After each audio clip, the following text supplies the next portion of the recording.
बिस्मिल्लाहिर्रहमानिर्रहीम। अस्सलाम वालेकुम। 11 न्यूज़ पाकिस्तान के साथ मैं हूं सना हुसैन। चलते हैं खबरों की जानिब। कराची के रिहायशी तालिब हुसैन ने ज़मीन के देना कब्जे और बासर अफराद की जानिब से मिलने वाली जानलेवा धमकियों के खिलाफ आवाज़ उठाई है।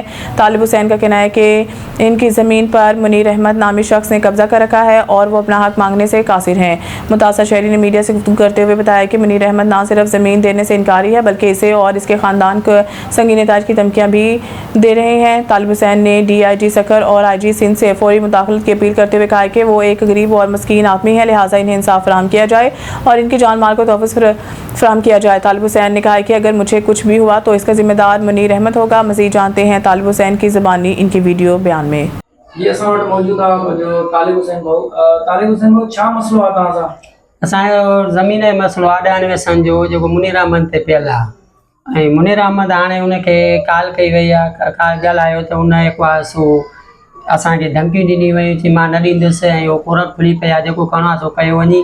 ऐं मुनीर अहमद माण्हू छॾिया आहिनि मुंहिंजे पोयों ऐं नंबरनि ते ॻाल्हियूं थो कराए। मूंखे हिन मुनीर अहमद मां ख़तरो आहे, मुंहिंजे जान खे ख़तरो आहे। अगर मूंखे कुछ बि थियो त उनजो ज़िम्मेवार मुनीर अहमद हूंदो।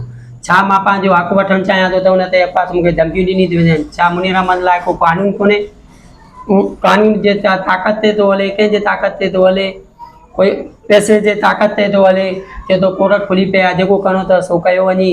ऐं मां DIG सकर IG सिंध खे अपील थो कयां त मुंहिंजी मदद कई वञे। मां ग़रीब आहियां, मिसकिन माण्हू आहियां ऐं मां उन ते पहुची कोन थो सघां।